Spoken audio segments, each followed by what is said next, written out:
Então, agradeço imensamente a presença de vocês, né? Especialmente ao professor Bruno Sena Martins, que é um colega de muito aprendizado, dos tempos em que eu estive fazendo meu doutorado sanduíche em Coimbra. Ouvir o Bruno, para mim, é sempre um grande prazer e um grande aprendizado, porque ele é genial, e também de uma mansitude e humildade fantástica. Então, eu digo que quando eu crescer, eu quero ser um pouquinho assim só parecida com ele, né? Em termos de intelectualidade, é um grande amigo, né? É um grande pesquisador do Centro de Estudos Sociais da Universidade de Coimbra. Professor doutor Marco Antônio Almeida é nosso procurador da República, né? Aqui de Dourados, um grande militante, um grande parceiro também nas lutas, sobretudo nas lutas indígenas, a quem eu agradeço, nosso doutorando aí do programa da UFGD, a Sueli nem se fala, né? É uma grande militante, doutoranda também na área da sociologia, da URGS, da Universidade Federal do Rio Grande do Sul, tem sido aí uma das grandes lideranças que tem que se colocado à frente aí de toda uma situação que não é apenas um desastre pandêmico de saúde, mas é um desastre político de desumanização e subhumanidade. Bom, Bruno, eu gostaria que você começasse a falar para a gente um pouquinho de uma frase até que eu ouvi numa das aulas do professor Boaventura, em que, de certa forma, eu concordo um pouco com ele, quando ele diz que os direitos humanos, mesmo em estados, mesmo em regimes democráticos ou em regime fascista, existe um grande número de população, né, que não são abraçados pelas luzes liberais, ou seja, que nunca tiveram acesso aos direitos efetivos, aos direitos humanos, aos direitos sociais, aos direitos civis, e, sobretudo, como que isso afeta, de modo particular, as populações mais vulneráveis, sobretudo quando se trata aí da interseccionalidade entre racismo, sexismo e empobrecimento econômico. Boa tarde a todas e a todos. Quero começar por agradecer o gentil convite da minha querida amiga Cláudia para participar neste debate oportuno. Queria também cumprimentar todas e todas que me estão ouvindo. E tentando responder à questão da Cláudia, eu acho que seria muito interessante nós pensarmos as lógicas e as estruturas da democracia, dos direitos humanos e das hierarquias que definem o racismo a partir de dois momentos que marcam a nossa atualidade. Marcam a nossa atualidade não enquanto novidade, mas marcam a nossa atualidade porque nós vivemos, creio eu, numa dupla dimensão de tempo, entre coisas que estão a acontecer e que, portanto, são de agora, nos são contemporâneas, mas estamos perante situações que, sendo no nosso tempo, convocam outros tempos e outras histórias. E falo, por um lado, da pandemia do novo coronavírus, que vem diferentemente afetando todas as sociedades pelo mundo, todos os Estados-nação. E, em segundo lugar, queria falar do levantamento antirracista que também tem surgido em muitos lugares no mundo, na sequência daquilo que foi o assassinato de George Floyd. E eu creio que estes dois momentos que se cruzam na nossa atualidade são muito significativos e interessantes para pensar isso mesmo que nos dizia a Cláudia, que ao mesmo tempo que nós fomos ensinados em certo momento histórico em acreditar que vivíamos em sociedades democráticas, que vivíamos em sociedades que tinham realizado os seus direitos, sociedades em que os direitos humanos se cumpriam, nós nos damos conta que, de facto, nós sempre vivemos em sociedades em que muitas revoluções ficaram por cumprir. E a revolução que nos permitisse passar para um regime que chamaríamos anticolonial e antirracista, sem dúvida que está por cumprir. Há uma citação de Silvia Rivera Cusicanqui, que gosto muito, quando ela, citando Otávio Paz, diz que em cada terra, em cada momento, há sempre vários tempos que se cruzam, várias épocas que ou se entredevoram, ou se ignoram, ou se enfrentam. E dizia ela que na terra e no tempo em que vivemos, as feridas do passado colonial ainda sangram, ainda marcam a nossa existência e ainda marcam o nosso presente. E a pandemia do novo coronavírus expôs mais uma vez como as vidas negras, as vidas dos povos outrora colonizados e ainda colonizados, como essas vidas são as vidas mais vulneráveis, são as vidas mais precarizadas, são as vidas que não têm o direito à dignidade humana, do luto, o direito de serem choradas, e que não têm a dignidade da luta, aquilo que faz com que as sociedades se mobilizem para acabar com determinadas formas de sofrimento. Nós temos um quadro social em que o descaso sobre as vidas de negros e negras, em que o descaso sobre a vida de indígenas é apenas uma perpetuação do modo como nós constituímos o sistema mundo moderno, partindo exatamente do descaso dessas vidas, da exploração da sua força de trabalho e da negação do seu direito à dignidade.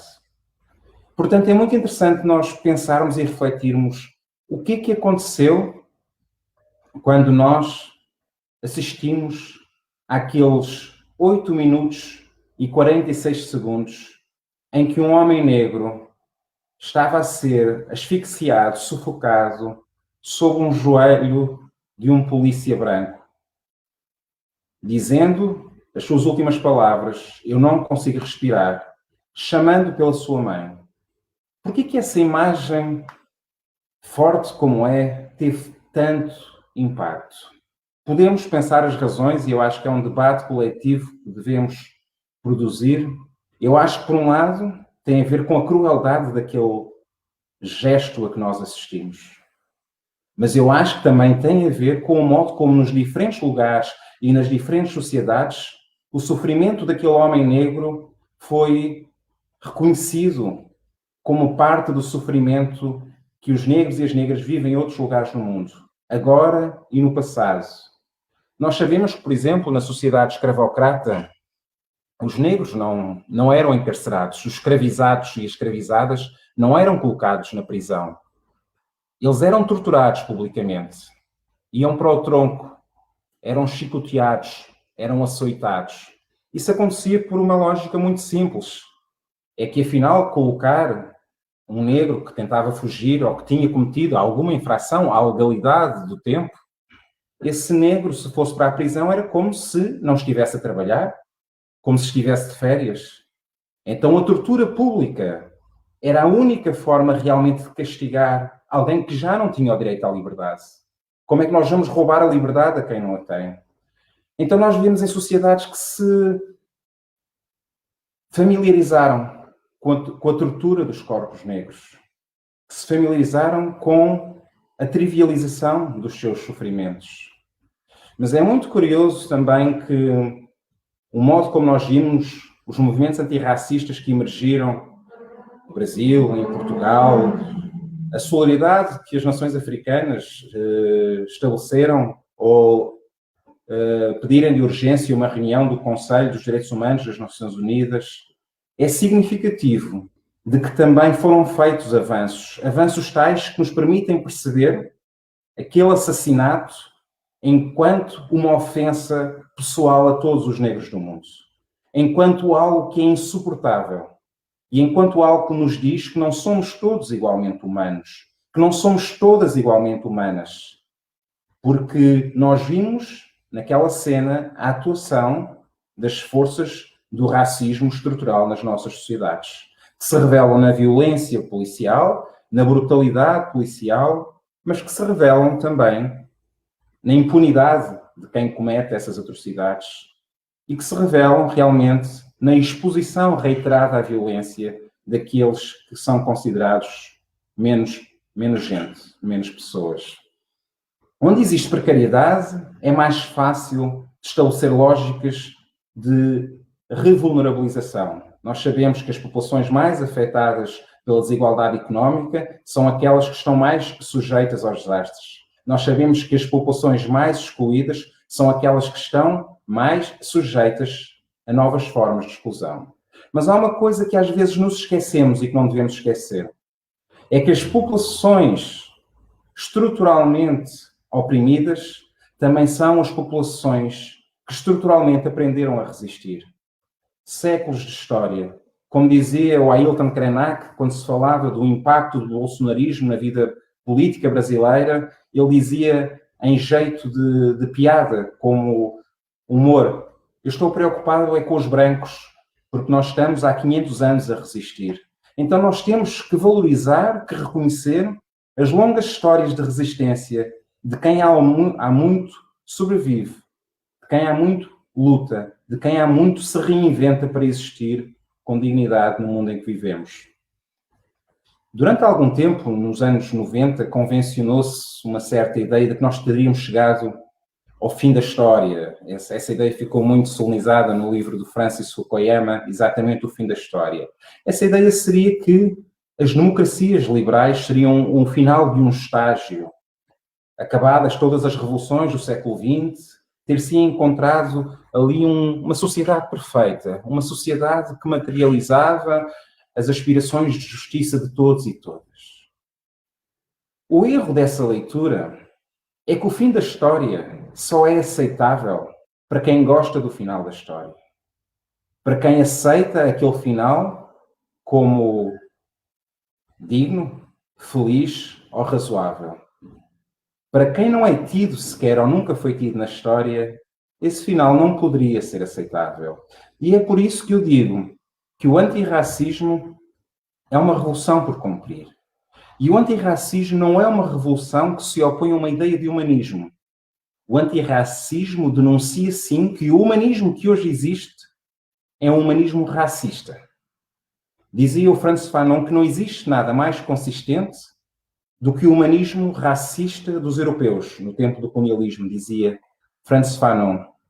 Porque, na verdade, só foi possível à Europa criar uma ideia de humano e de humanismo pela criação simultânea de monstros noutros lugares do mundo. Esses escravizados, esses colonizados que não eram tidos. Então celebraram-se ideias de revolução, a Revolução Francesa, a independência americana, a Revolução dos Direitos Humanos, enquanto revoluções que reconheceriam a dignidade de todos, mas nós esquecemos que foram realmente revoluções que esconderam parte da humanidade. Revoluções que exaltaram uma ideia de humano enquanto produziam formas de subhumanidade naqueles que eram colonizados. E eu falo de Portugal, eu falo de um lugar insuspeito em relação ao que a história colonial e imperial diz respeito. Portugal foi o país responsável pela maior percentagem de escravizados e escravizadas na história, no tráfico transatlântico. Quase 47% de todos os escravizados transportados nos negreiros foram transportados por navios capitaneados por portugueses.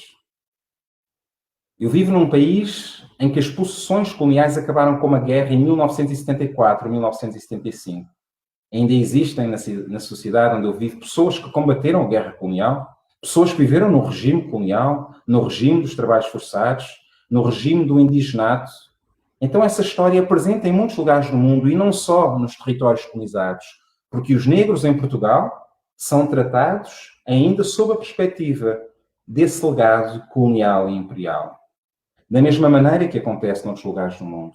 Então eu creio que estas histórias coloniais e do racismo nos dizem respeito a todos e a todas, de diferentes formas em diferentes sociedades. E eu acho que é fundamental e crucial que nós possamos dialogar a partir dos lugares que outrora foram império, a partir dos lugares que outrora foram colónia. Porque uma coisa é certa, se nós pensarmos, por exemplo, no contexto das Américas. As independências não trouxeram a descolonização. As independências foram quase sempre protagonizadas pelos descendentes dos colonos. Descendentes na cor da pele, brancos, descendentes na cultura, uma cultura europeia e eurocêntrica. Os negros e os indígenas não fizeram parte do concerto nacional dessa independência. Da mesma forma, à exceção do Haiti, que nas Américas fizeram uma revolução de escravizados e escravizadas, da mesma forma que na Europa, foi possível aceitar a ideia de democracias liberais como a Inglaterra, ao mesmo tempo que se colonizava metade do mundo, que se cometiam atrocidades na Índia, no Sri Lanka e na África do Sul. Portanto, este duplo padrão que constitui o nosso tempo histórico permanece hoje nas nossas sociedades.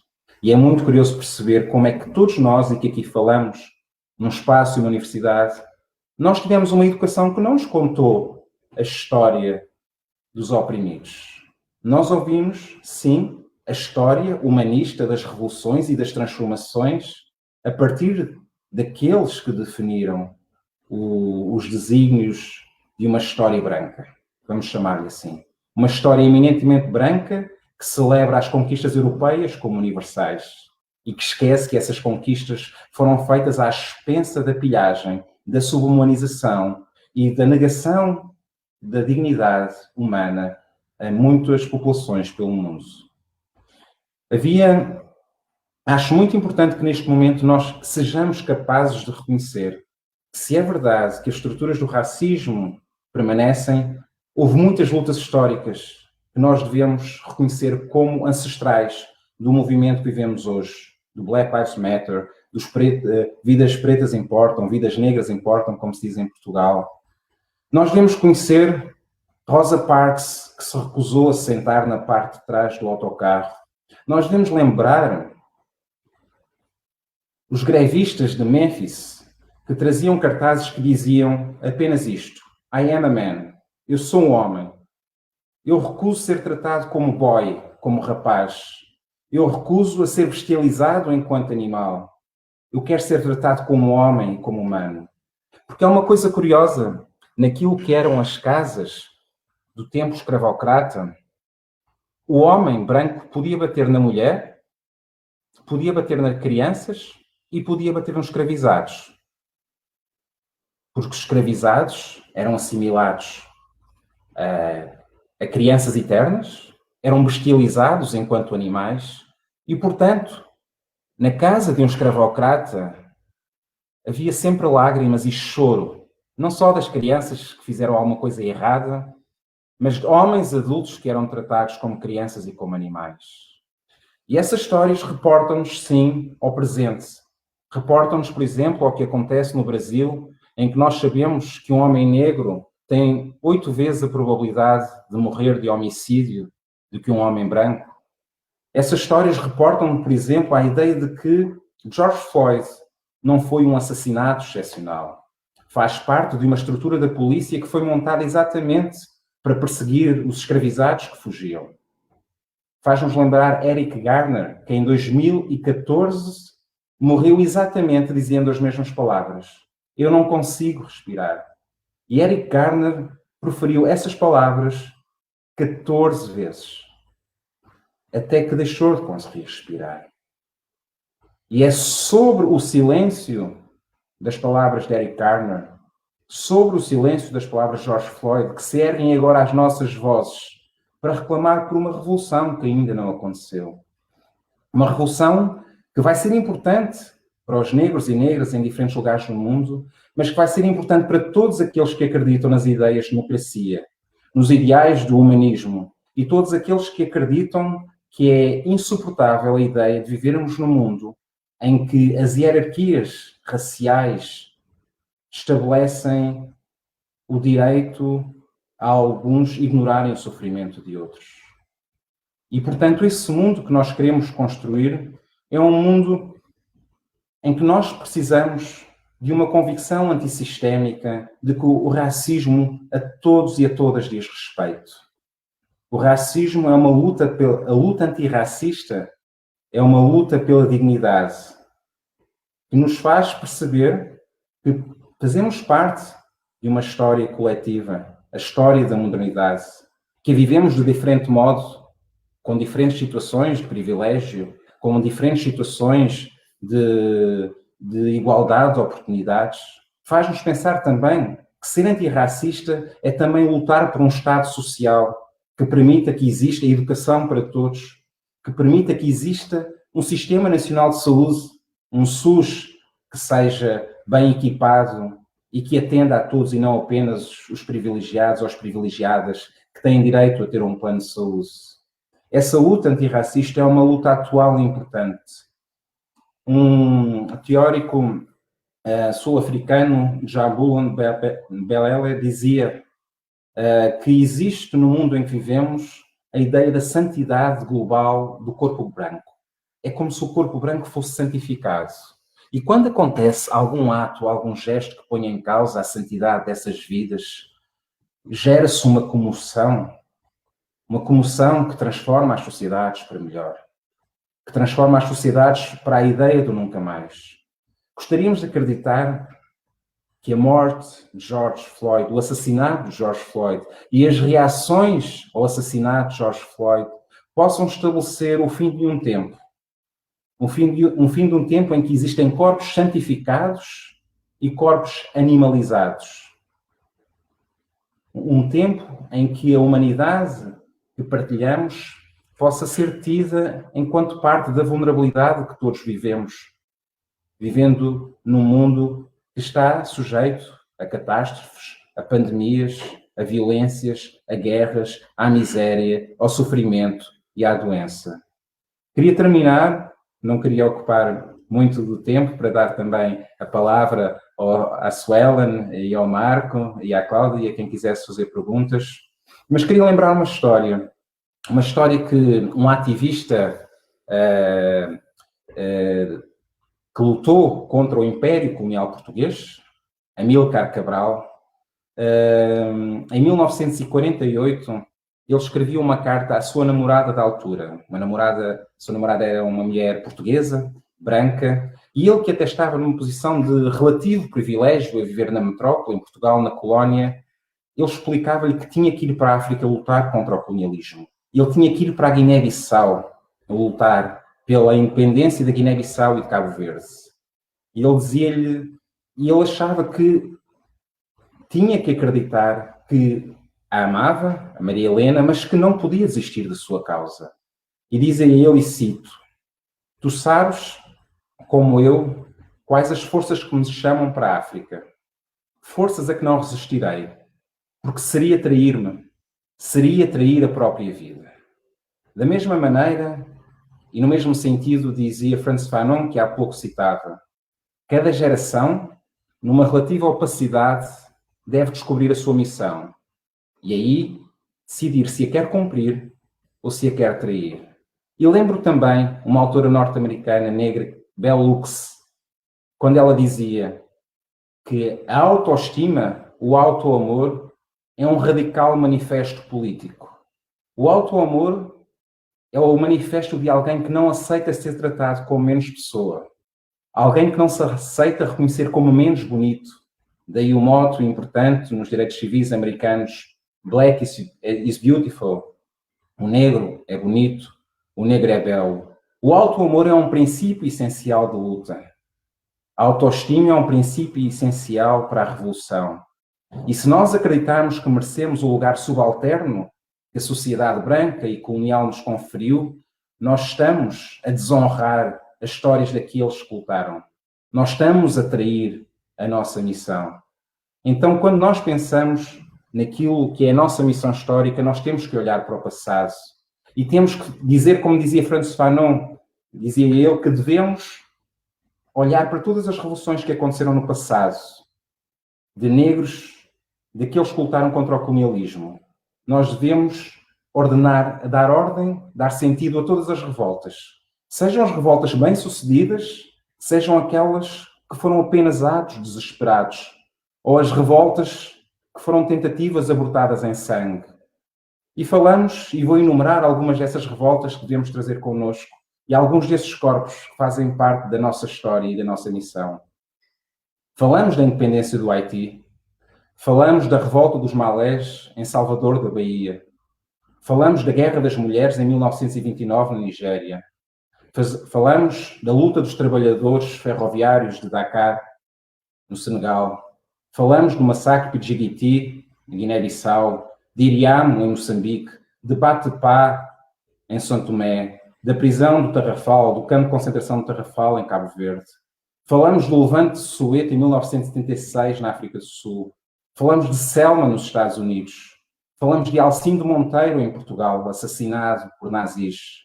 Falamos dos Guarani Kaiowá, em Mato Grosso do Sul, que sofrem um genocídio lento e continuado.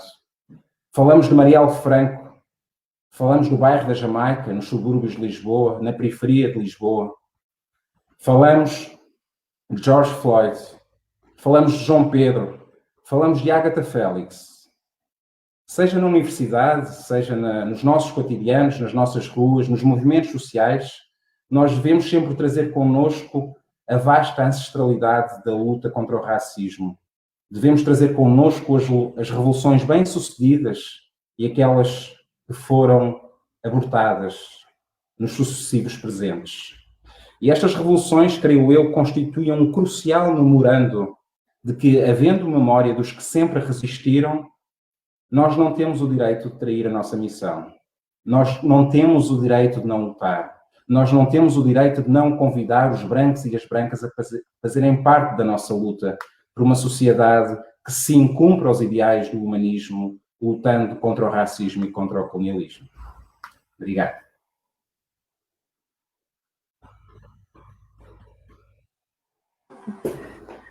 Bom, eu sou suspeita para falar, porque eu nutro pelo Bruno uma paixão, um amor muito grande, ele sabe disso. Né? Um grande intelectual e um grande querido amigo, em tempos tão difíceis para mim, de tese, doutoramento, frio, sempre me deu força para continuar. Eu gostaria de ouvir um pouco, agora eu fiquei, né, dividida entre também dois corações, que é o Marcos e a Suelen, né? Mas eu gostaria um pouco de ouvir agora, Marcos, um pouco da tua experiência, né, como procurador da República, né? E nós sabemos que as desigualdades, sobretudo no que diz respeito às grandes exclusões, né, e aquela da subhumanização, porque a nossa herança colonial, eu acho que ela traz uma marca muito perversa.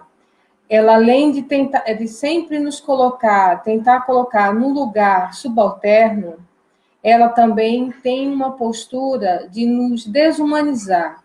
Não basta nos subalternizar, é preciso tirar de nós a nossa humanidade. É sempre preciso dizer que nós somos menos humanos do que os outros. E isso em todos os espaços. E eu vejo que há dois campos ou duas áreas onde isso se manifesta de uma forma muito clara, né? Que é a produção do conhecimento e a forma como esse conhecimento ele é produzido, e ele é produzido acima da história dos vencedores e não dos vencidos. Ele é produzido a partir de uma lógica de produzir inexistências e invisibilidades, né? Então, ou seja, ela é excludente, ela é invisível, e esses invisibilizados quase sempre, eu que trabalhei durante 10 anos numa estrutura pesada, masculina, que era a Secretaria de Segurança Pública, começando uma difícil tarefa, que era implantar um centro de referência LGBT, de tentar protagonizar a primeira conferência LGBT, em que eu tinha que ouvir do secretário de Segurança, jogando documentos na minha cara, que ele dizia que aquela conferência não iria acontecer, que se dependesse dele.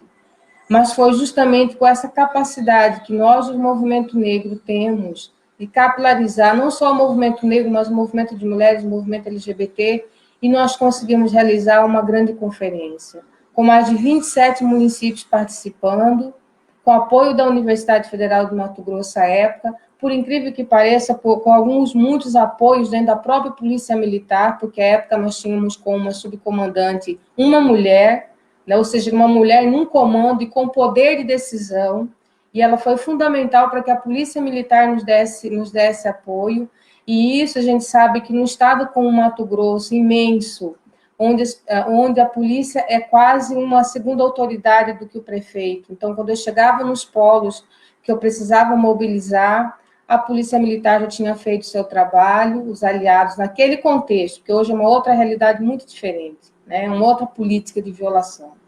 Então, eles faziam porque também se tinha uma diretriz de que na formação policial tinha que se ter, ainda que 15, 20 horas, 30, 60 direitos humanos, né?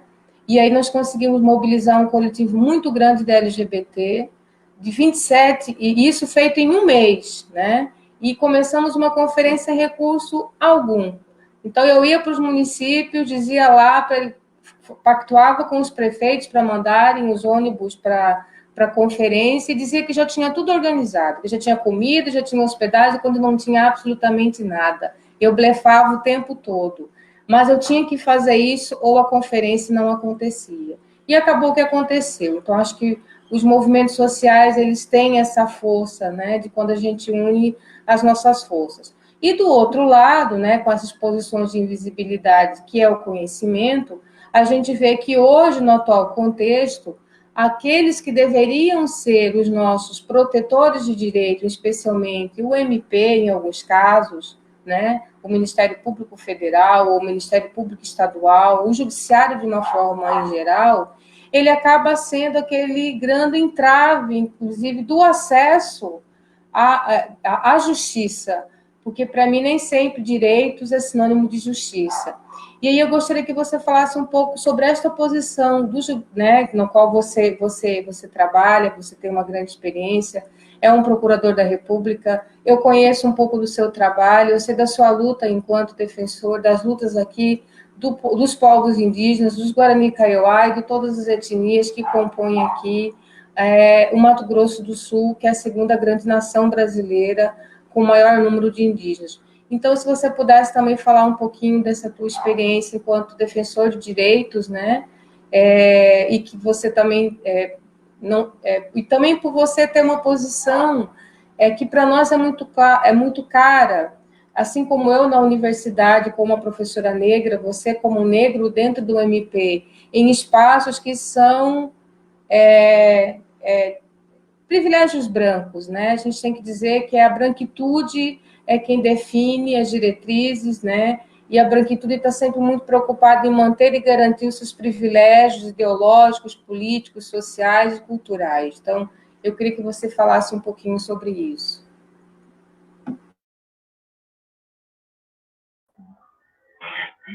Sim, boa tarde, né, a todas e todos, né? Prazer imenso, né, ouvir o Bruno, né? Não conhecer pessoalmente, acabei sendo apresentado pela professora Cláudia, tanto nos escritos, né, e agora pessoalmente, né, absolutamente, né, maravilhado aí pela exposição, né? Agradeço imensamente, Suelen também, e Cláudia, agradeço o convite. Agora, eu não sei se eu vou conseguir falar rapidamente, né, sobre isso, né?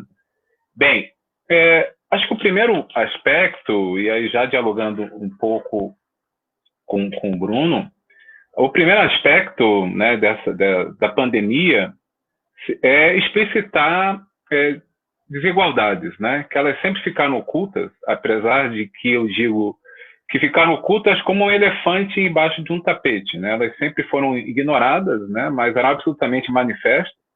Mas a morte, né? A forma como a morte, a forma como a morte, ela atingiu as pessoas, né? Tanto indígenas quanto a população negra, evidenciou claramente, né? Algo que o mito da democracia racial no Brasil sempre tentou negar. E é sintomático, né, um ponto, inclusive, da pandemia no Brasil, que a primeira vítima, né, ela seja uma mulher negra, né, trabalhadora doméstica, né, ou seja, isso demonstra claramente que essa precarização, né, tem aquele documentário da Netflix, né, da 13ª emenda, em que ele acaba colocando, né, que o trabalho forçado, fazendo uma equiparação, né, entre o processo de encarceramento e o trabalho forçado. E no Brasil, né, nós podemos, de uma forma muito clara, fazer igualmente essa conexão entre a maior parte das trabalhadoras domésticas, né, são negras. A maior parte dos escravizados, né, da escravidão contemporânea são negros, né, inclusive se você fizer aí todo esse levantamento em relação às pessoas, né, que sofrem escravidão contemporânea, a maior parte delas será negra, e da própria precarização do trabalho, né? Nós vamos ter, depois de amanhã, salvo engano, né, essa greve de entregadores, né, de comida, e a maior parte deles também são negros, né, negros e negras. Então, isso mostra, quando essas desigualdades elas são absolutamente manifestadas, né, surge claramente a necessidade de uma reação. E também dialogando com o Bruno, talvez seja o único ponto positivo, né, desse processo, esse movimento, né, um movimento global, porque efetivamente você não consegue mais esconder essas fraturas, né, de uma sociedade absolutamente desigual. E aí, onde as desigualdades se manifestam em maior ou menor forma, né, nos Estados Unidos, no Brasil, mas elas são absolutamente inequívocas, né? Agora, um dos aspectos, e aí já tentando sumarizar, né, para a pergunta que você fez mais diretamente, um dos aspectos talvez mais ainda nebulosos desse processo, né, seja, né, essa ideia de que nós temos uma neutralidade nas instituições, né? A partir do momento que nós temos o racismo estrutural, esse racismo estrutural se manifesta, obviamente, nas instituições, né? Não há como, né, fazendo aquela menção, né, do crime perfeito, né? Não há como você ter racismo sem ter racistas, né? E, especialmente no sistema de justiça, não há como as pessoas racistas elas deixarem o racismo nos escaninhos ao entrarem para exercer as suas profissões, para exercer o seu ministério. É óbvio que elas vão reproduzir de uma forma muito intensa esse processo que está absolutamente espraiado na sociedade, né? Me recordo rapidamente, mas já tentando fazer um link, né, com uma coisa que eu acho que me entendo mais grave. Recentemente, me lembro que uma juíza colocou, não, mas essa pessoa, ela nem parecia um bandido, né, porque ela era loiro, né, tinha lá um biotipo. Ela falou, agora, o incrível era colocar isso numa sentença, né, ou seja, externalizar essa carga racista e que absolutamente é presente na sociedade brasileira, né, de identificação, de estigmatização de uma determinada da maior parte da população, de estigmatizá-la com a associação a condutas criminosas. Mas o mais incrível é quando nós vemos, né, a diferenciação, isso talvez seja um aspecto muito preocupante, quando nós vemos a comparação entre a Suprema Corte americana e o Supremo Tribunal Federal. A Suprema Corte americana, com todos os seus problemas, né, apesar de nós termos, né, e aí são as armadilhas da identidade, né, como o Silvio Almeida fala, né, que os juízes mais conservadores, né, que tem são o Clarence Thomas, que é negro, né? E ele vota contra todas as posições progressistas, né? Ele talvez seja das melhores definições do token, né? Que ali se referia, né, o Martin Luther King, né? De você colocar pessoas em determinados locais como tokens, né? Como supostas representantes de toda uma comunidade. No Brasil nós temos esse movimento agora, né? Muito claro, né? Pessoas que não representam, né, e nem podem representar toda uma coletividade. E isso também é um outro aspecto muito racista, né? Como se um determinado negro ou negra ele pudesse representar e espelhar toda uma sociedade. Algo que, em hipótese alguma, nós pensaríamos, né, qualquer pessoa pensaria em relação a uma pessoa branca, né? Porque a pessoa branca ela está lá pelos seus méritos, ela não representa a sociedade branca. Agora, isso é muito colocado em relação aos negros. Você está representando, não está representando ninguém, nem tem procuração em relação a isso, né? Mas, quando nós pegamos, né, a Suprema Corte americana, né, apesar das idas e vindas, né, históricas que ela teve, Desde 1975, ela entende que você tem que fazer, ao escolher um jurado, perguntas de cunho racial. Ou seja, você tem que indagar dos jurados se eles têm alguma posição racista, porque ele entende que não há como haver um júri imparcial com pessoas que sejam racistas. E no Brasil, a gente sequer enfrentou isso. Né? E nos Estados Unidos, né, o júri é aquela questão consensual, são 12 pessoas que se reúnem e tentam fazer um debate e chegar a um veredito. No Brasil, né, são 7 pessoas que pegam um papel, olham para a pessoa que está sentada, né, no banco dos réus e marca. Né? Ou seja, aqui é muito mais premente que essa indagação seja feita, ela nunca foi feita. Nunca foi feito. E especificamente em relação a isso, nós tivemos em Mato Grosso do Sul, já em relação às populações indígenas, 2 desaforamentos, né? Ou seja, 2 júris foram desaforados, né? Ou seja, eles foram levados para São Paulo, justamente porque o próprio judiciário reconheceu que não haveria a imparcialidade necessária para que o julgamento fosse feito. Né? Ou seja, para que as pessoas, né, em um ambiente absolutamente racista, que essas pessoas julgassem de forma imparcial essas pessoas. Agora, eu não vejo essa questão sendo colocada, né, de uma forma mais premente em relação à população negra. Ou seja, algo como que pode haver, numa sociedade racista, júris imparciais com jurados racistas sentados ali julgando.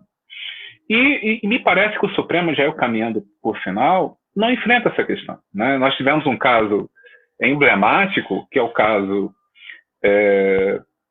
do Bar Bodega. Né? O caso do Bar Bodega é um caso que foi em 1994, 96, em que um casal, né, branco, né, foi assassinado, né, pessoas de classe média alta, e houve toda uma pressão da mídia, né, para que houvesse a rápida resolução desse crime.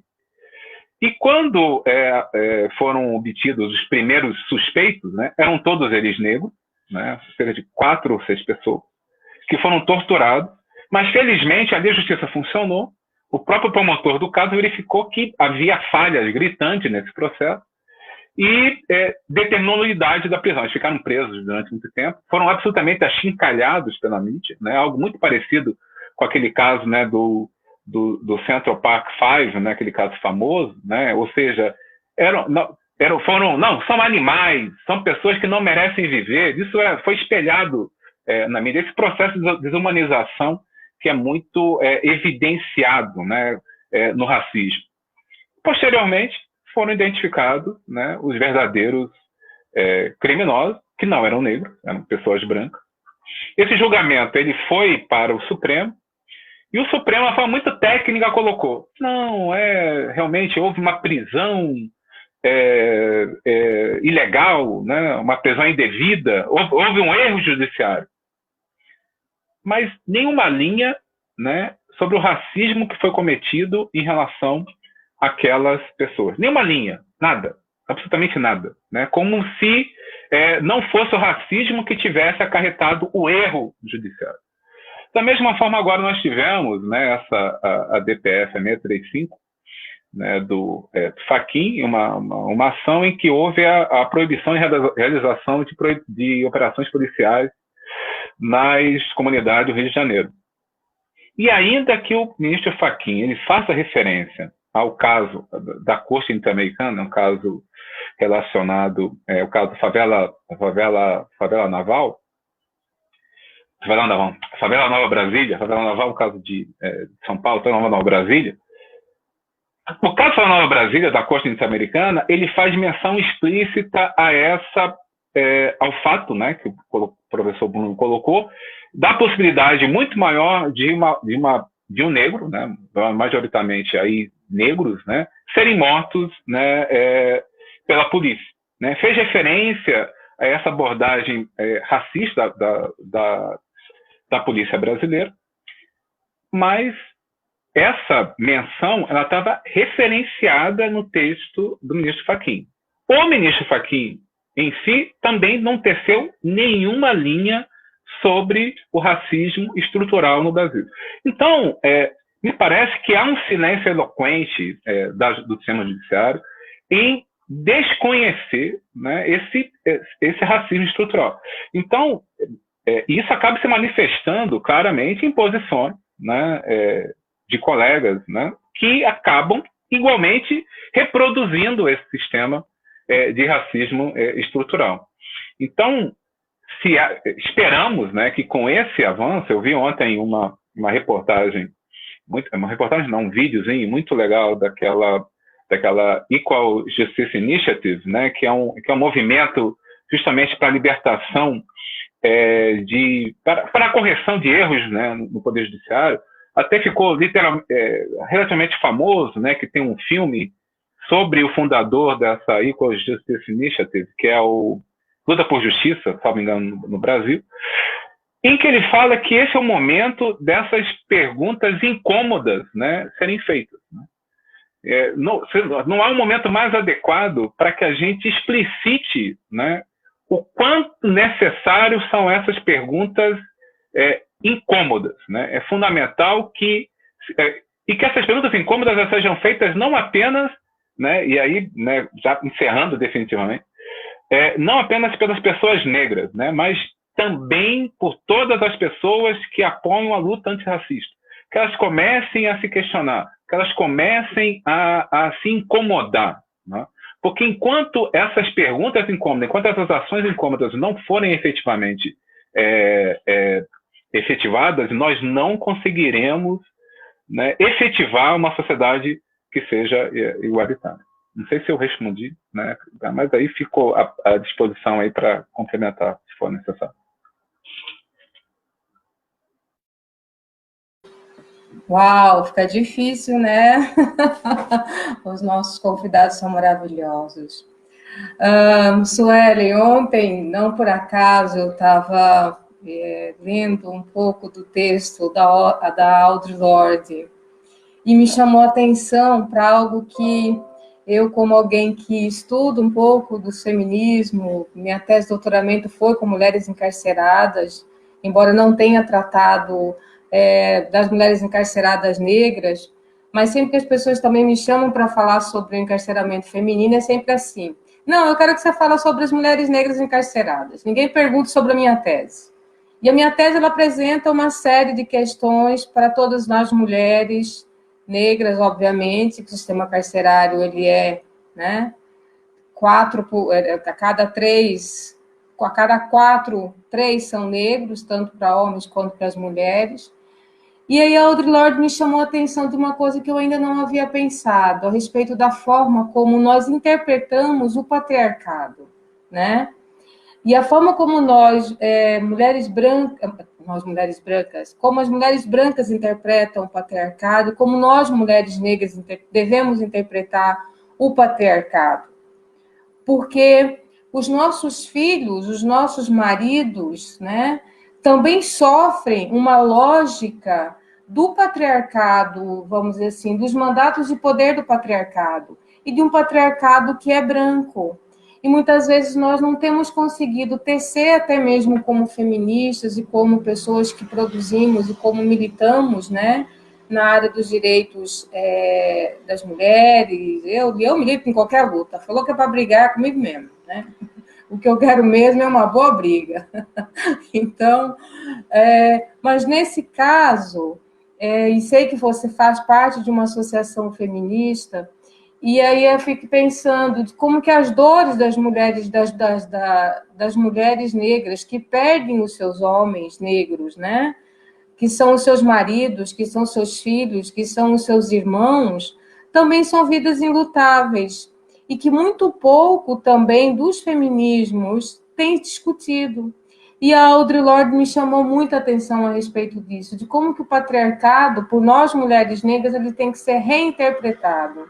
Reinterpretado também sobre uma lógica que afeta os homens, não da mesma forma como afeta, obviamente, os homens brancos, né? E aí eu gostaria que você falasse um pouco da tua experiência, das tuas formas de resistência, porque você também é uma pessoa de luta, né?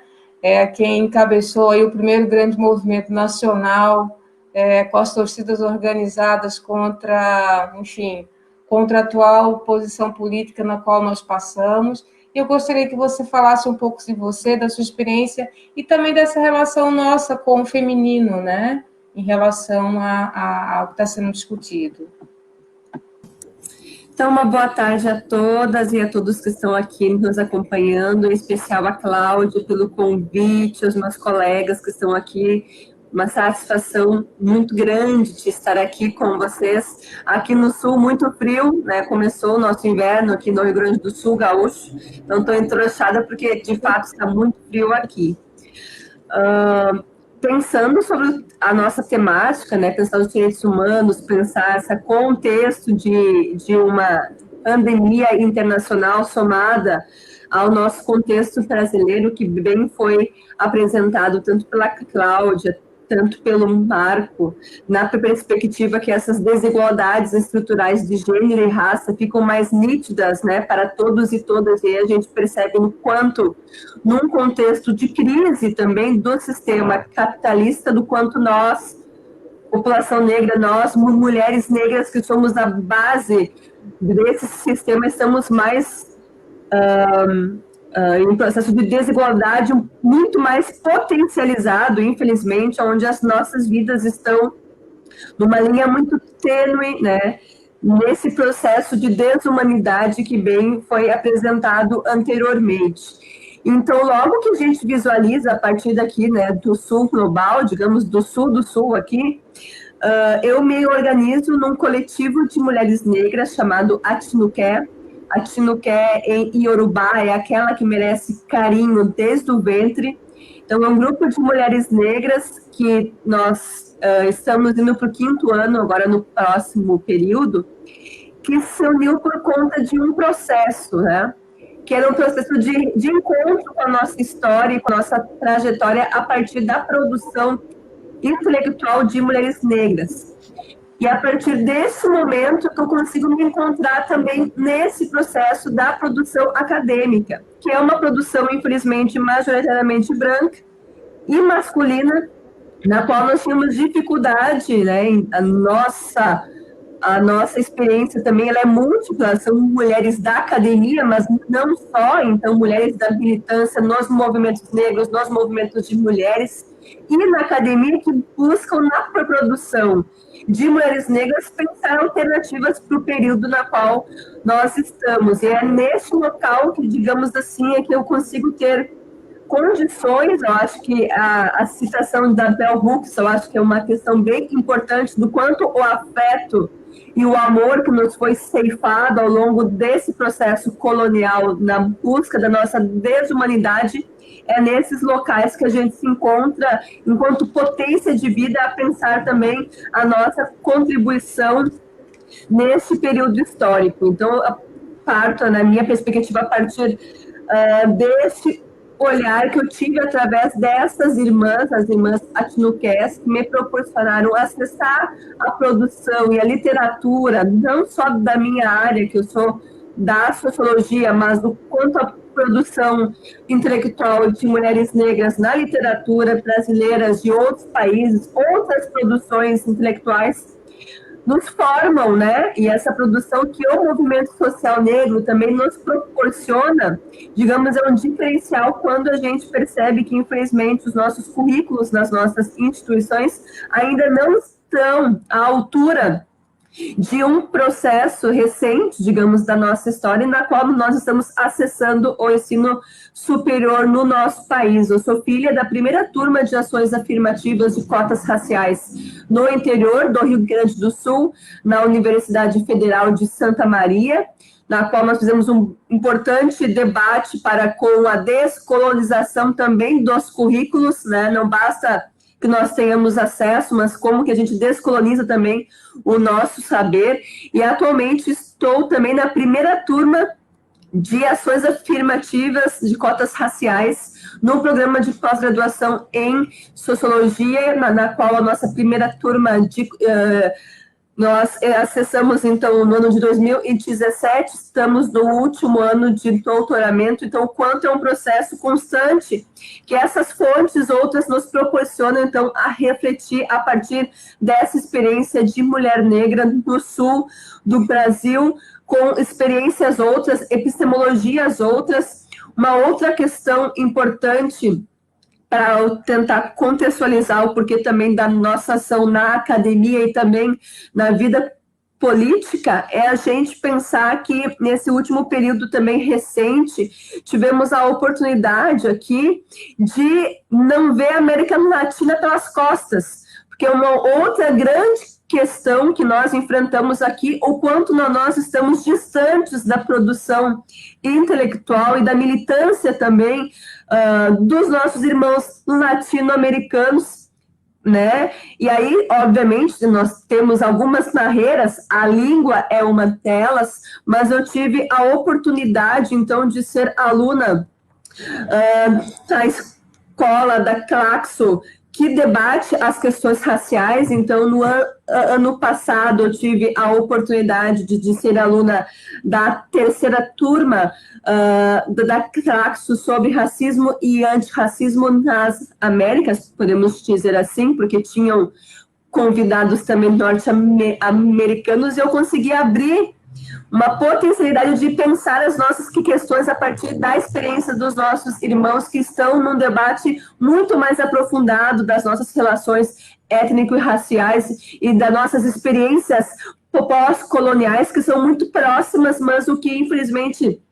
não nos aproxima esse processo de construção coletiva. E aqui estou vendo uma das minhas colegas que fez uma saudação aqui, a Fátima. Tivemos numa imersão em Cuba, podendo então conhecer as experiências dos nossos irmãos e poder pensar a nossa experiência aqui.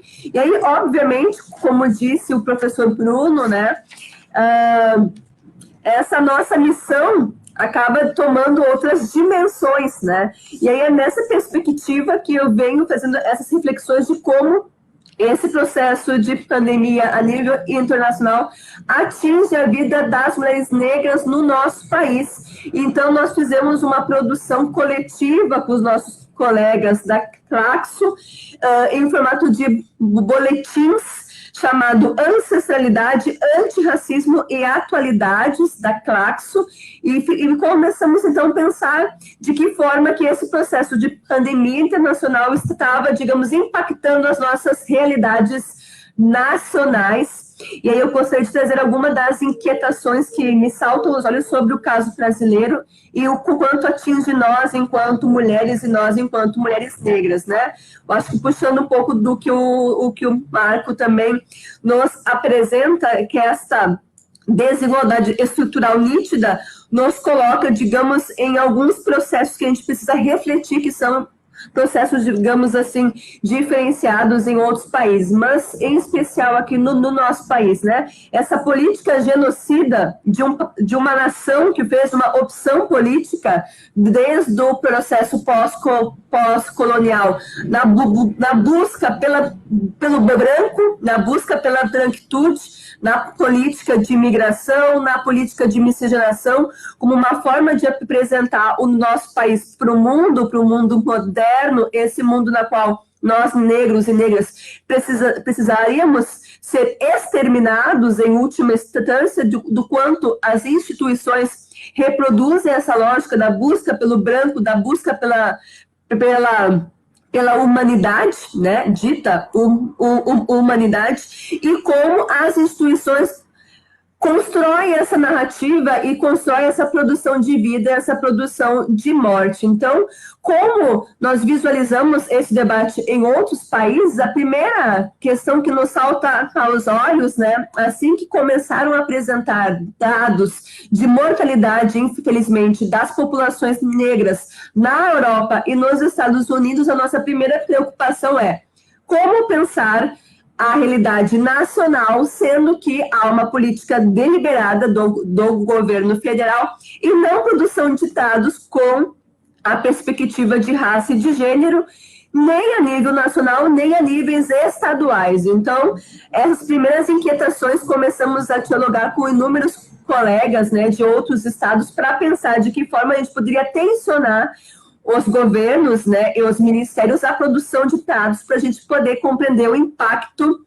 para conosco, né, para com as populações negras aqui no nosso país. Obviamente que esse processo iniciou ali no início de abril, não tivemos, digamos, êxito a nível nacional, por mais que tivemos inúmeras iniciativas, mas alguns locais começaram, digamos, a dar respostas, e um deles é aqui do local da onde eu vos falo, do Rio Grande do Sul, que então, a partir dessa articulação dos movimentos sociais negros, dos companheiros e companheiras que também trabalham na saúde, onde majoritariamente nós, população negra, também estamos, né, as mulheres negras, sobretudo, o nosso governo começou a apresentar dados estatísticos, né, pelos boletins epidemiológicos, apresentando o quesito cor, raça e gênero.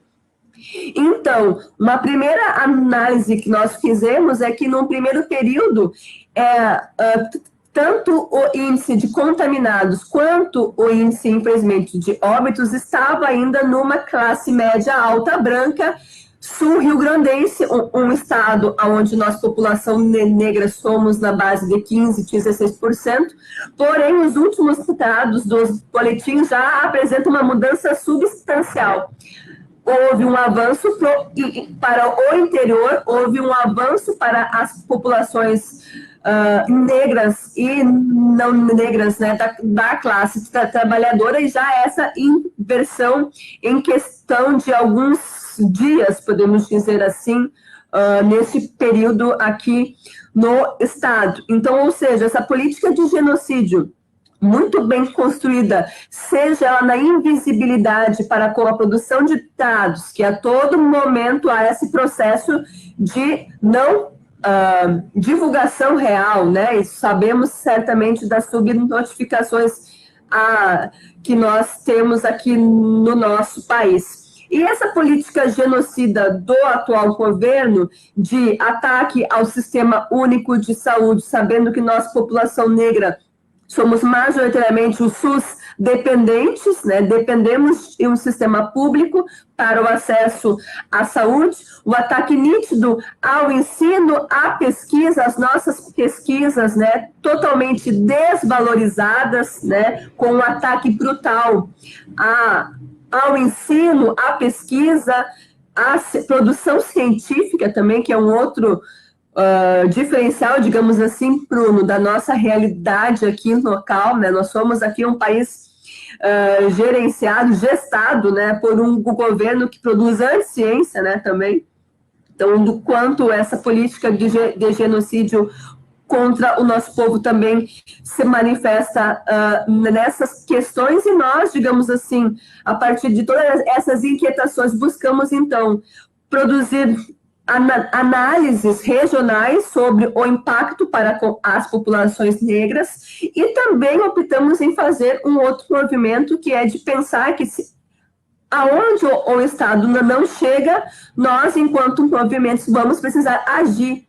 E aí não é um agir para médio prazo, é um agir para agora, né? É uma emergência, não é um processo na qual esse governo aí, em tese, deveria pensar ações emergenciais, mas que a urgência pela vida e pelo o direito, por exemplo, ao alimento, é um processo que nós estamos vivenciando aqui. Então, ações de solidariedade têm sido um dos focos, né, dos nossos movimentos também aqui e em outros locais, mas também aproveitando o momento, né, que nós sabemos que as tensões raciais não são questões pontuais, nós sabemos que a tensão sobre a perspectiva de raça é constante nas nossas experiências nacionais, e eu acho que o caso, né, do George Floyd nos salta aos olhos, porque a publicidade do genocídio ao vivo e a cores para todo mundo. Eu não tive condições emocionais de ver Porém, a produção desse mecanismo, né, de controle sobre os nossos corpos ficou nítida em um caso de que alguns corpos são matáveis e outros corpos serão preservados nesse sistema em crise, mas que reafirma esse processo genocida para com a população negra. Então, aqui no Rio Grande do Sul, e assim como em outros estados, né, começamos essa articulação das marchas, né, de dar visibilidade para com a pauta do racismo estrutural que se manifesta nas instituições, e eu acredito que os ventos das ações nos Estados Unidos que se espraiam, né, mundo afora, nos apresentam uma possibilidade de uma janela histórica de questionamento dessas instituições que reproduzem o racismo estrutural na sua estrutura, e eu acredito que o tema sobre segurança pública é um tema do nosso contexto que nós precisamos avançar.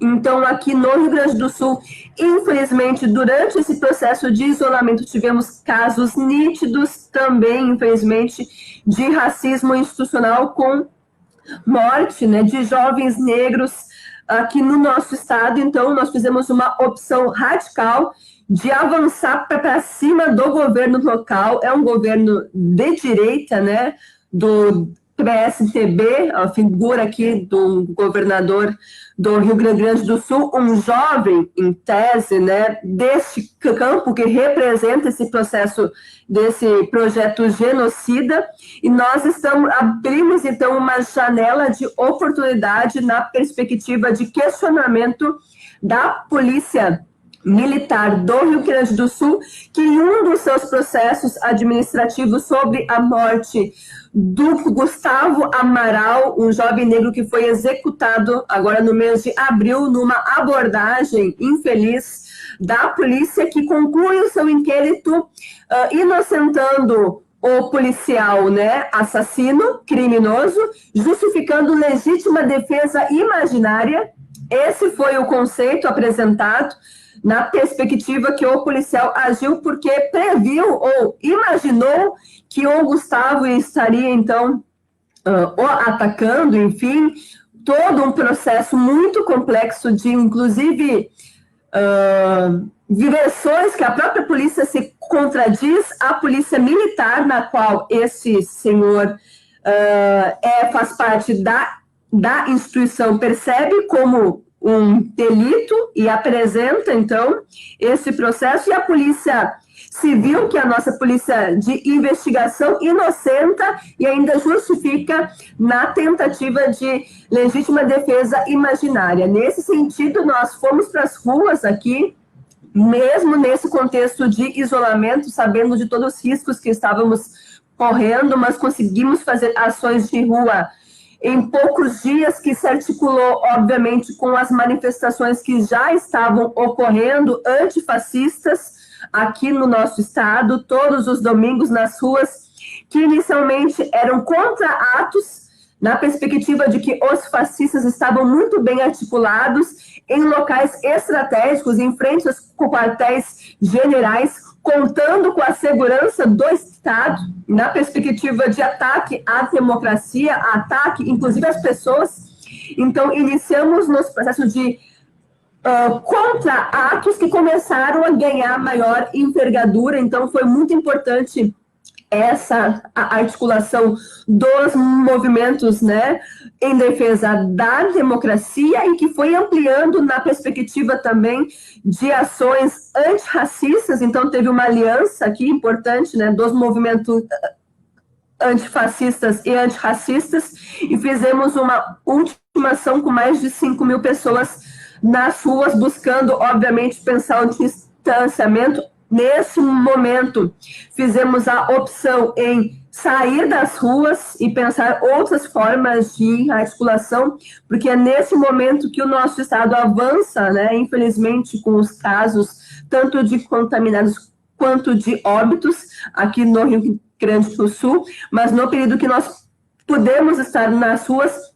avançamos, fizemos bons debates aqui, também públicos, e conseguimos avançar com uma agenda com o governo do estado, que aceitou receber a família do Gustavo Amaral, e nós também, enquanto movimentos sociais, estaremos nas próximas horas reunidos com o governador e exigiremos um debate sobre o papel das polícias, né, e o quanto as nossas polícias ainda não estão preparadas para viver em democracia, em diálogo com a fala do Bruno, sabendo que, infelizmente, essas instituições aqui, no nosso caso, quase bicentenárias, reproduzem uma lógica de inimigo interno, e esse inimigo interno é as juventudes negras, é os homens negros. E aí, Cláudia, pensando essa questão que tu fala sobre, né, os movimentos feministas, né, e o debate do patriarcado, eu tenho um exemplo para te dar,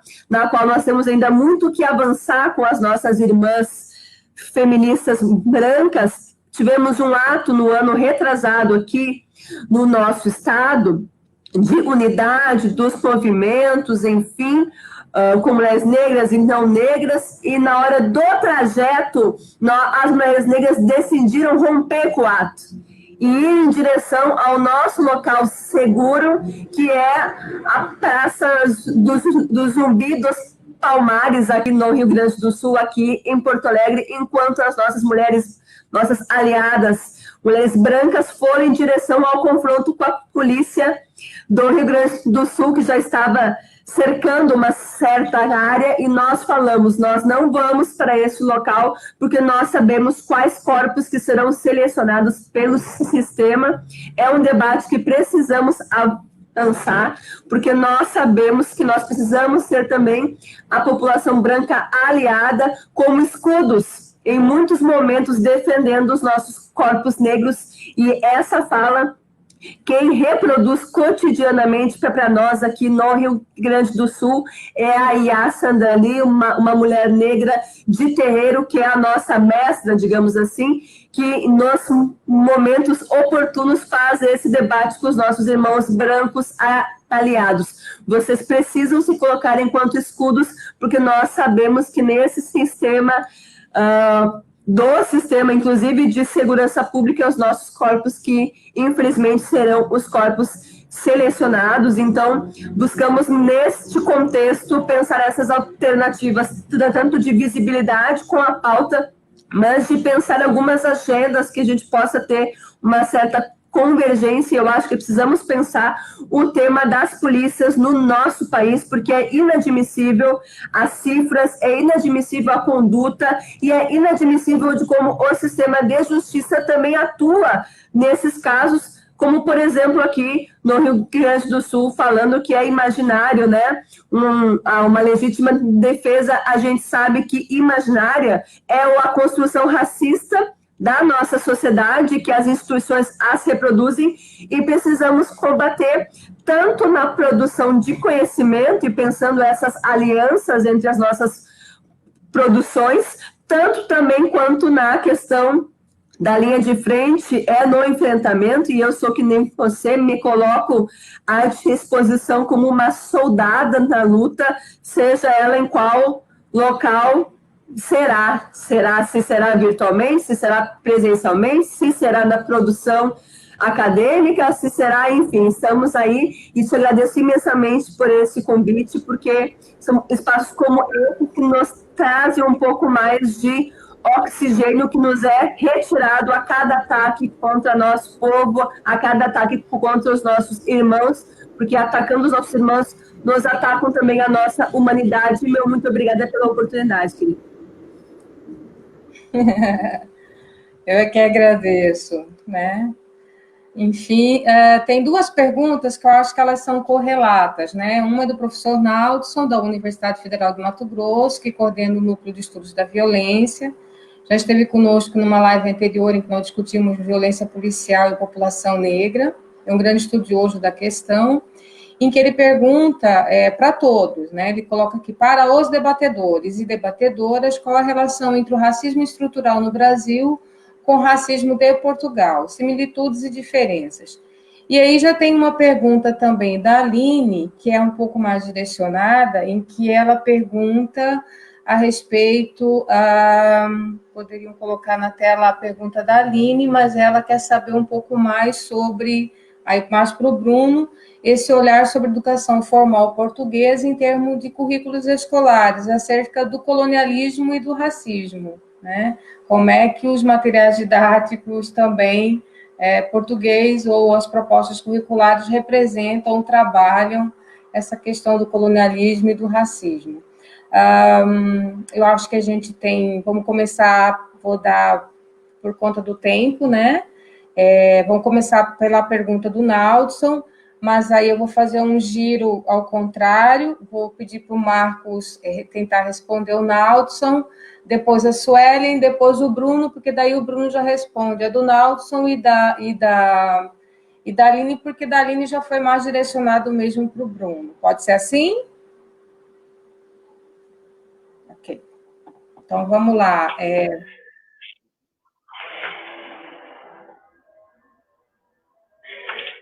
Mas eu, obviamente, acho que eu passaria essa pergunta para o professor Bruno, porque é até uma coisa interessante, né? Do ponto de vista... E aí eu vou tentar fazer até uma crítica, né? O professor Roque Laraia, ele coloca que nós, em relação à academia, os antropólogos brasileiros, e muitos colegas, uma tendência de fazer uma comparação entre o movimento indígena brasileiro e o movimento indígena latino-americano, quando são questões absolutamente diferentes, né? Por quê? Porque você não tem como comparar uma população absolutamente minoritária, que é a população indígena brasileira, com uma população majoritária que é a que está nas Américas. Então, ele fala o seguinte, é muito mais interessante que os estudantes comparem a forma, né, de estudar de forma comparativa a população indígena nos Estados Unidos e no Brasil, até porque são fenômenos muito parecidos em relação à questão de genocídio, enfrentamento. E a gente acaba tendo, e aí eu já parto da pergunta, a gente acaba tendo, em relação ao racismo no Brasil, uma comparação muito maior com o racismo nos Estados Unidos, que também tem diferenças muito interessantes, né? Por quê? Porque nos Estados Unidos o racismo talvez uma similaridade, né, com o Rio Grande do Sul, você tem uma população minoritária negra, né? Então você tem 10%, 15%, até um número bastante parecido com o do Rio Grande do Sul. Então você pode estabelecer comparações, né? Agora, a grande questão assim, estrutural brasileiro aí é devolvendo essa questão do Roque Laraia. Nós, na verdade, temos que fazer uma comparação com a população indígena latino-americana. Ou seja, como que nós, enquanto maioria, não conseguimos ter representação política, por exemplo, né? Então, o exemplo da Bolívia, né, fazendo ali a menção, né, a Cusicanqui, é manifesto, né? Como, né, todos nós nos escandalizamos, né? Nossa, a Bolívia tem um presidente indígena, mas é absolutamente lógico que ela tenha esse presidente indígena. Por quê? Porque 60% da população, né, boliviana é indígena. Agora, na verdade, o verdadeiro escândalo ocorreria se nós tivéssemos um presidente negro, ou presidente, né, negra, no Brasil, né? Então, me parece que a gente também tem que começar a fazer esses diálogos, né? Fazer um diálogo maior com a América do Sul, na linha que a Suelen colocou, porque a gente teria, talvez, estratégias muito melhores de enfrentamento. Porque, para você controlar uma população majoritária, é algo muito mais complicado do que, por exemplo, nos Estados Unidos, onde uma população ela é minoritária, né? Ou seja, os mecanismos de controle eles são muito mais fáceis de serem exercidos. Agora, no Brasil, isso também aí é o ponto, ainda que a gente coloque o exemplo do George Floyd, né? o exemplo do Evaldo, por exemplo, é o exemplo mais gritante, né? Uma pessoa que estava passeando com a sua família, levar 80 tiros, né? 80 tiros, né? E detalhe, nenhuma das pessoas está presa, e há grandes possibilidades que elas sejam inocentadas nesse processo, né? Então, aqui o sistema é muito mais brutal, né?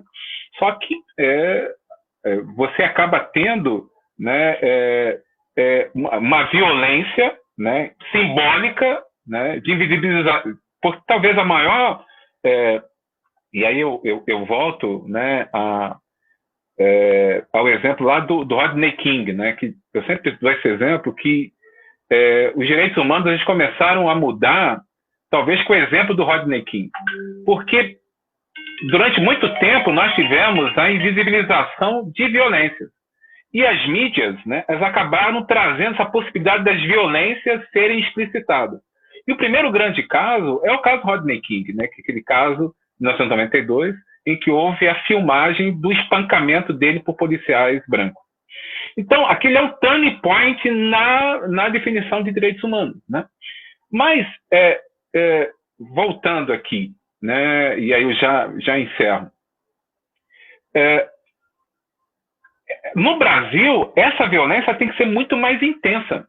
Uma violência, uma violência que é importante ser colocada, né? Violência na mídia, né? Ou seja, uma mídia que visibiliza notícias relativas à violência negra, né? Uma mídia nos próprios representantes da população negra, né? A gente quase não tem, né? Uma própria invisibilização na pauta dos órgãos de imprensa, que acabam sempre colocando, né? Eu me lembro que era muito comum a questão dos linchamentos nos Estados Unidos. Aproximadamente, de forma oficial, 4.000 pessoas foram linchadas nos Estados Unidos, ali, entre a reconstrução e a época dos direitos civis.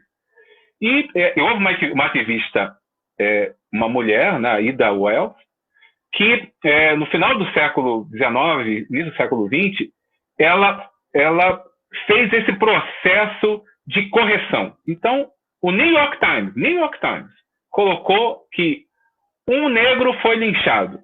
Ele falou, não foi um negro que foi linchado.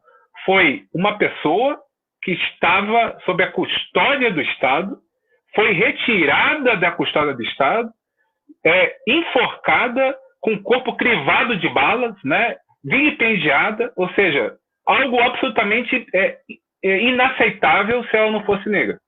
Então, essa própria correção tem que ser feita na mídia, né? Sempre quando há morte de pessoas negras, houve uma disputa entre narcotraficantes, né?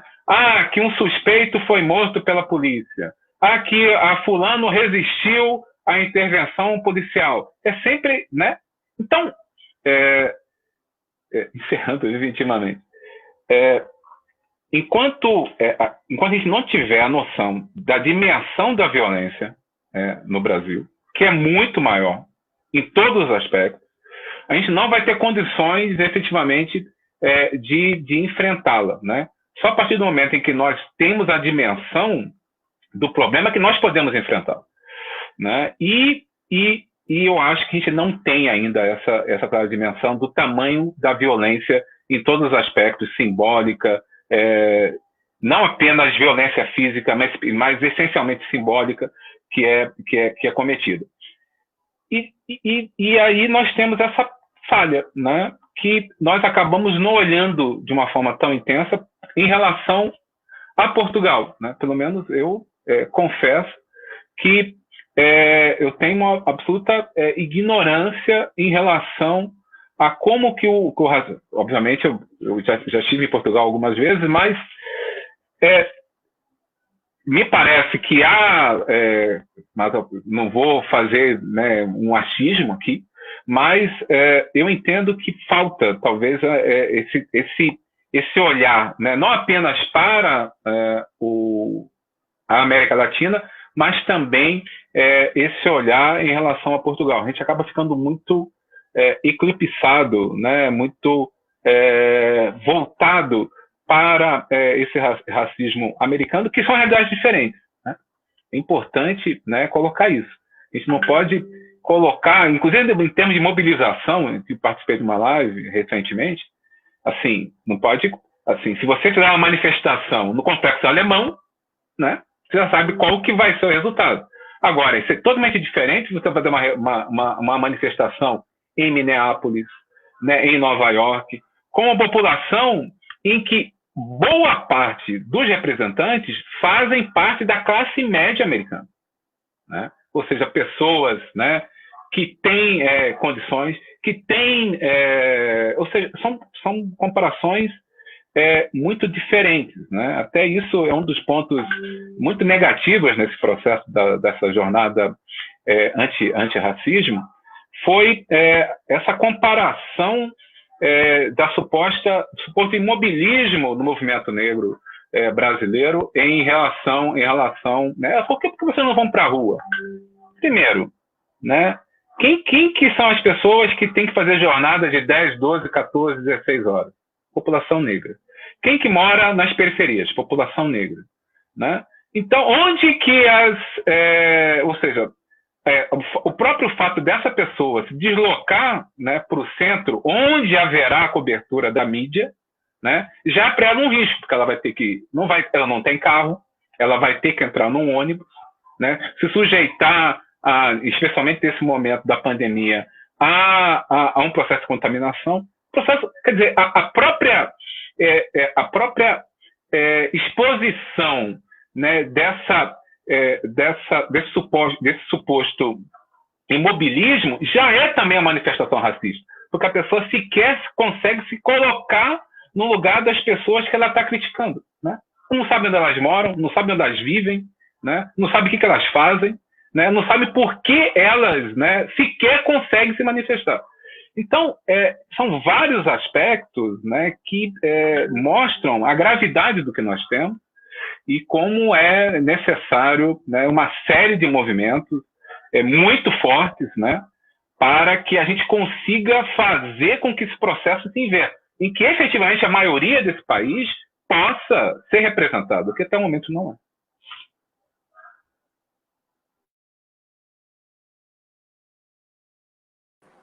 Obrigada, Marcos. Suelen, a palavra está com você.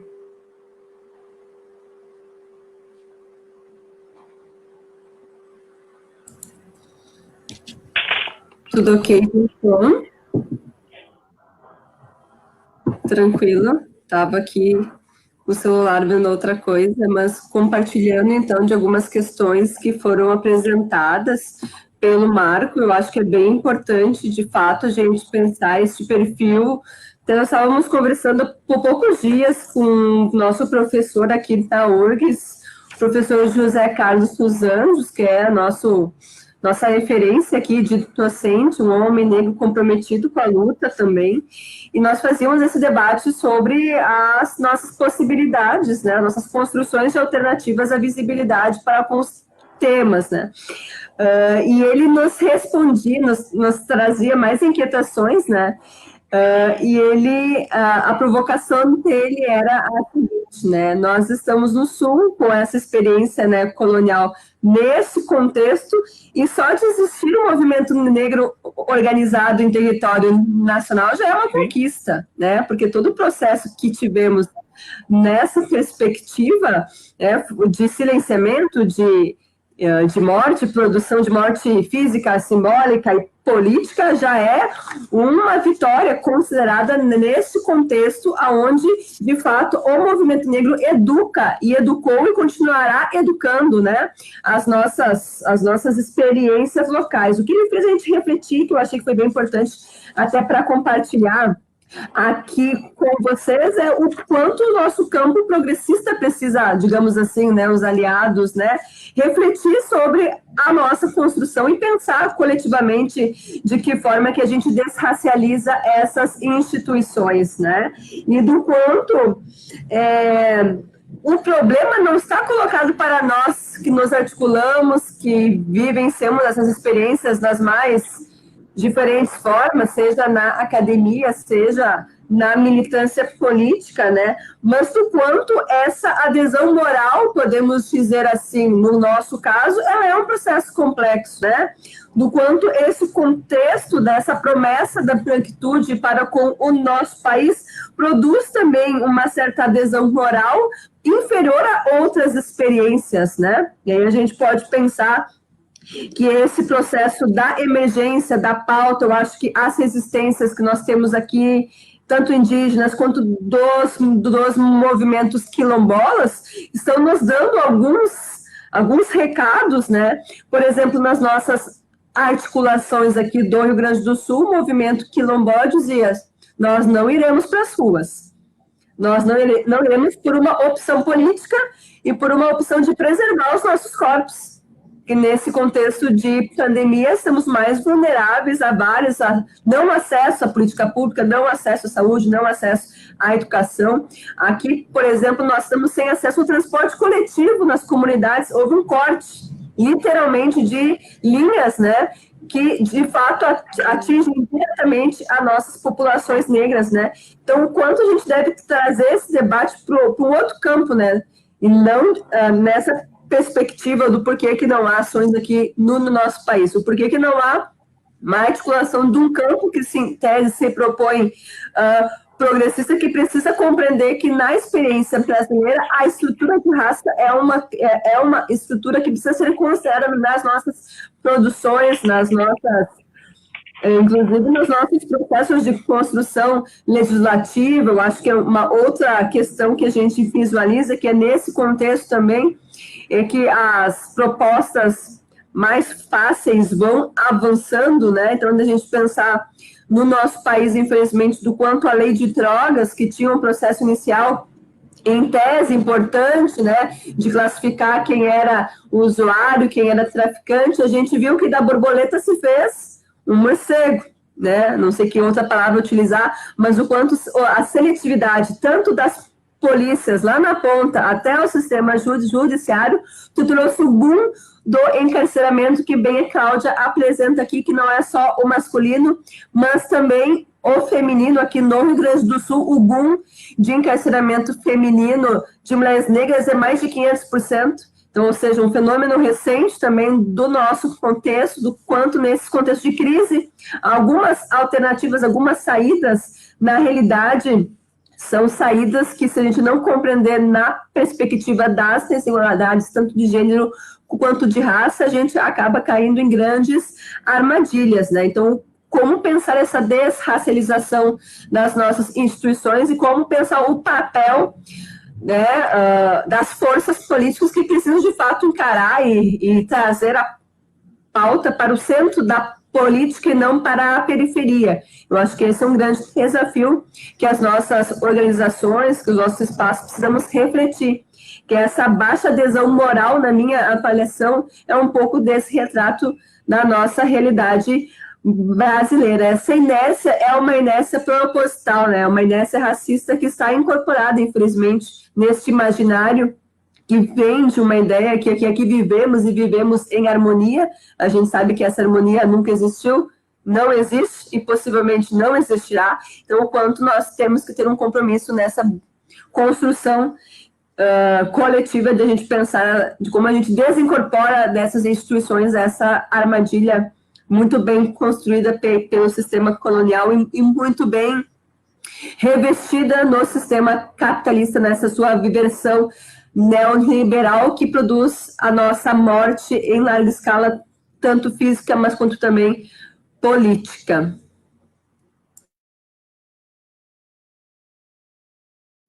Obrigada, Suelen. Bruno, a palavra é com você. Você já funde as duas questões do Náutico e da Aline. Então, eu procurarei ser breve, também para não estender muito esta live. As perguntas que me colocam são muito, muito interessantes. A primeira coisa que eu queria dizer é que há muitas coisas em comum na experiência de negros em diferentes lugares do mundo, na medida em que o sistema mundo em que vivemos é um sistema que foi constituído nos mesmos termos, na lógica de um capitalismo articulado com o colonialismo e com a escravatura, com a escravidão. Então, este tecido define a inferioridade simbólica, social e económica do negro em muitos lugares no mundo. Obviamente não naqueles que, de maioria negra, no contexto africano, se descolonizaram, mas nos outros lugares do mundo em que os afrodescendentes resultam desse processo, essa desigualdade é similar. E mesmo em termos estéticos, simbólicos, poderemos dizer que existe uma universalidade hegemónica, uma universalidade da hegemonia branca. E isso nós partilhamos enquanto legado nos diferentes lugares. E outra coisa que eu queria dizer, e eu acho que é muito importante nós finalizarmos com essa pergunta à ponta e com as vossas respostas, que todas as lutas são situadas. Nós temos que definir estratégias de luta antirracista que sejam adequadas à realidade social que confrontamos e aos poderes hegemónicos que queremos superar. Então, essa capacidade de situar as lutas é muito importante. Mas não nos esqueçamos que todas as lutas, que todas as revoltas do passado sempre se inspiraram nos rumores de lutas de outros lugares. O Haiti da Revolução Francesa, as lutas anticoloniais no século XX associadas por todo o mundo. Nós sabíamos que uma luta que se realizou em Moçambique ou em Angola contava com apoios da Argélia, da China, da União Soviética, de outros países africanos. Nós tivemos ligações da Tanzânia, nós tivemos ligações que atravessaram continentes, de Cuba, não esquecer o papel de Cuba, nas lutas anticoloniais do século XX. Nós sabemos que sempre que escravizados que fugiam constituíam um quilombo, inspiravam mais escravizados a fazer outro quilombo, ainda que noutro território e noutro lugar. Então há uma dimensão da inspiração para a luta e para a resistência que eu diria que não é necessariamente situada, que é algo que viaja bem nos diferentes contextos em que nós vivemos. Os nossos contextos são diferentes e só fazer aqui uma pequena síntese daquilo que são as maiores diferenças entre o contexto português e o contexto brasileiro, é que os negros que vivem e as negras que vivem em Portugal e os negros que estão no contexto brasileiro resultam do mesmo colonizador, do Império Português, mas resultam de ciclos imperiais diferentes, diríamos assim. Enquanto que Portugal teve, no início, a escravização de negros em Portugal iniciou-se no século XV, já com a exploração da costa ocidental africana, e acredita-se que no século XVI a população negra em Lisboa e em algumas zonas do Algarve, no sul de Portugal, tenha chegado a ser de 10%. À medida que se começa o ciclo da cana-do-açúcar, que inicialmente é na ilha de São Tomé, mas depois vai para o Brasil, a demanda de escravizados e de escravizadas é para o Brasil. É o Brasil que se torna o centro de uma economia baseada na produção, na cultura do engenho, da cana-do-açúcar, e então, em Portugal, esses escravizados faziam alguns serviços, eram escravizados de ganho, como se dizia, no comércio, domésticos, mas nunca foram o centro da economia em Portugal, da metrópole. Enquanto no Brasil, sim, os escravizados, quer na fase do minério, quer na fase do açúcar, do café, em muitos momentos foram a base da economia. E isso fez com que houvesse uma demanda tão grande de escravizados e escravizadas para o Brasil. Dos 12,5 milhões que terão saído do continente africano em navios negreiros, acredita-se que cerca de 5 milhões terão ido para as costas do Brasil, a Pernambuco, a Rio de Janeiro, Bahia, Salvador. Então é muito forte. Também por essa demanda existia, porque a cultura da produção da cana-de-açúcar tinha uma taxa de mortalidade tão grande que muitos negros jamais tiveram a oportunidade de deixar descendência e por isso morriam antes de deixarem descendência, eram necessários importar mais escravizados. É por isso que quando nós falamos em afrodescendentes e ancestrais, não é necessariamente aqueles de quem nós somos netos, bisnetos e avós, é também aqueles que nunca tiveram tempo de sequer deixar descendência, porque morreram ou nos navios negreiros ou porque morreram nos portos de doenças, de subnutrição, ou porque morreram na violência de um qualquer capataz. Portanto, são histórias coloniais diferentes e em Portugal a presença negra como que se foi esfumando no continente português, o sangue negro foi-se diluindo na população branca e os negros que hoje temos em Portugal são, sobretudo, aqueles que resultam de um segundo período da colonização em África, que é a ocupação do continente africano, que se dá depois da Conferência de Berlim, no final do século XIX, e esse ciclo é já o ciclo da ocupação territorial, muito óbvio, no caso de Angola, Moçambique, em que houve um colonialismo de povoamento, e os negros que hoje existem em Portugal são negros que vieram das colónias a partir de 1960. Então não são necessariamente os descendentes dos escravizados e das escravizadas, como no contexto brasileiro, são negros que estiveram no contexto colonial africano. Por exemplo, quando alguém me quer insultar racialmente em Portugal, o que me diz é vai para a tua terra. Porque ainda existe a memória de um Portugal com muito menos negros, que era o Portugal antes dos anos 60, que eram só apenas os estudantes, algumas elites que vinham à metrópole. E é muito curioso esse diferente movimento. Então, esses negros, essa comunidade tem uma presença mais recente em Portugal, é vista às vezes como estrangeira, nessa medida, e em termos percentuais é muito menor que no contexto brasileiro. É muito importante dizer isto, nós não temos os números sobre a desigualdade económica em Portugal, porque não existem censos. Essa pergunta não está nos censos, por uma razão que explicarei adiante. E também não existe uma maturidade tão forte do ponto de vista do movimento negro, de um levantamento em termos de movimento social. É algo que sempre existiu resistência, mas que nunca teve a visibilidade que está a ter, por exemplo, nos últimos 5 anos. Uma coisa que é muito importante notar, quando se pensa nas lutas situadas e no contexto brasileiro, era como as elites brasileiras e de outros contextos com uma grande percentagem de escravizados viviam com o pânico do Haiti. Existe uma música de Caetano Veloso que diz aqui no Haiti, aqui é o Haiti. As elites brasileiras sempre se constituíram contra a ameaça do negro que se rebelasse. Porque sendo a maioria da população, eles constituíam um perigo. Então é toda uma estrutura do Estado, toda uma estrutura de posse da terra, toda uma estrutura de posse dos recursos, toda uma estrutura institucional constituída com medo dessa maioria que se possa levantar, como aconteceu no Haiti, e de tirar do poder os colonizadores, os descendentes dos colonos brancos, os descendentes dos portugueses. No caso português, a independência foi feita por um filho do imperador que depois foi rei de Portugal. Então sabemos que é uma história de mais continuidades do que de rupturas, essa relação. Agora, queria só dizer coisas que temos em comum enquanto país e também para responder à questão do ensino formal. Uma delas é uma mitologia branca que nós partilhamos, que é, por um lado, no Brasil teve a forma da cordialidade, do homem cordial, teve a forma da democracia racial. Aqui é muito forte a herança do Gilberto Freire, que foi adotada pelo regime colonial, que é o lusotropicalismo.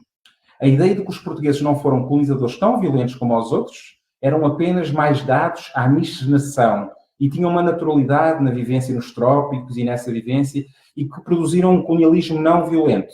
Então é exatamente essa narrativa que surge naquilo que são os currículos e os manuais escolares.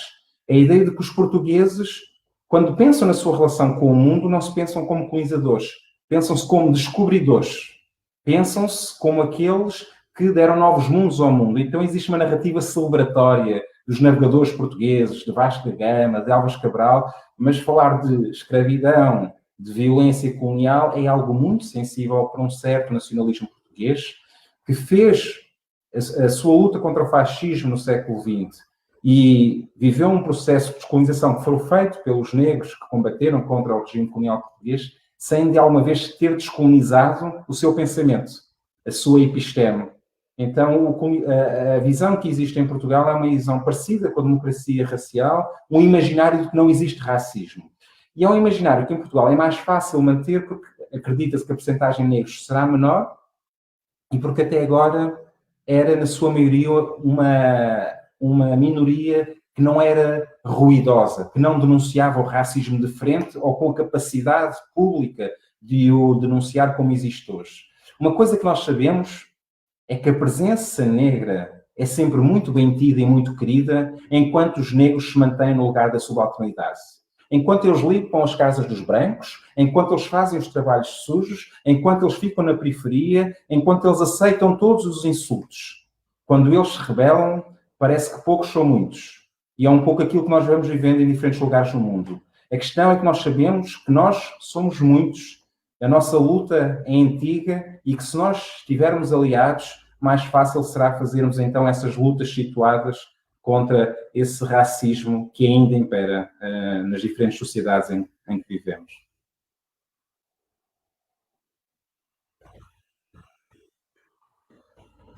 Bom, já nós ficaríamos com certeza aqui mais de 4, 5 horas conversando, batendo um papo. Bom seria se não fosse numa pandemia, mas a gente numa boa, porque as melhores teses sempre, na minha opinião, sempre nascem tomando os bons copos, né?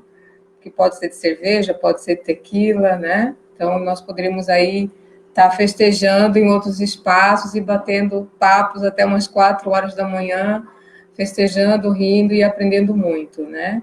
Mas o que eu gostaria realmente de agradecer, espero em outro momento, quando toda essa confusão pandêmica nos permitir um encontro mesmo de afeto, de corpos, né? Porque os corpos precisam se encontrarem, precisam se abraçarem, precisam, pelo menos é assim que o brasileiro né? É do afeto, é do abraço, é do carinho, pelo menos eu sou assim, eu gosto de beijar as pessoas, eu gosto de abraçar as pessoas. Então, é o que eu gostaria de imensamente que vocês três recebessem meu abraço, meu carinho, meu enorme agradecimento por ter disponibilizado o tempo de vocês, o conhecimento, as vivências, e que são multiplicadores também, que reforçam o compromisso que o NEAB tem, Núcleo de Estudos Afros Brasileiro, dentro da Universidade UFGD, também como espaço de luta e de resistência, de uma luta de uma conscientização política dos nossos alunos negros e também dos nossos alunos não negros, que também têm sido, muitos deles, aliados às nossas lutas. E aquilo que o Bruno disse muito bem, né? Nós negros, quando nós ascendemos numa posição, porque eu não entrei no doutorado nem na graduação pela política de cotas, mas eu entrei como professora na UFGD por política de cotas raciais, né? E o que às vezes me deixa um pouco incomodado é que antes de eu assumir o NEAB, eu era vista como a mulata bonita, a cuiabana que chegou, aquela menina exótica, bonita, que sobe as escadas, né, da FAED, muito interessante, ex-alunas de Passos, professor Passos, ex-orientanda de Boaventura de Souza Santos, mas a partir do momento que eu encampo o NEAB e que eu começo a questionar uma série de direitos, eu passei a ser odiada, com certeza, quase que eliminada, distanciada por muitos dos meus colegas, né? Mas, por outro lado, também adquiri muitos outros colegas parceiros na luta, dentro da universidade, que são parceiros, que estão conosco, mas, infelizmente, é esse. O negro, ele só pode ser respeitado, abre aspas, se ele estiver numa posição subalterna.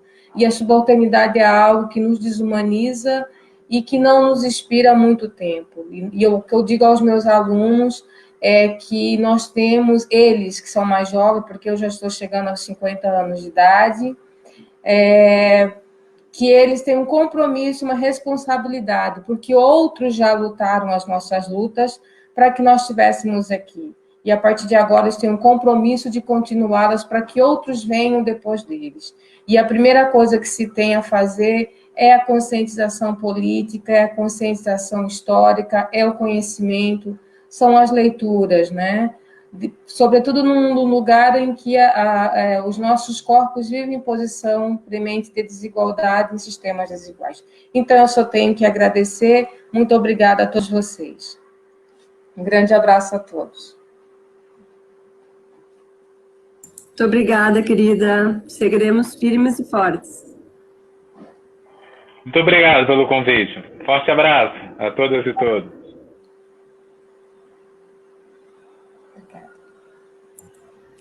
Até, querido.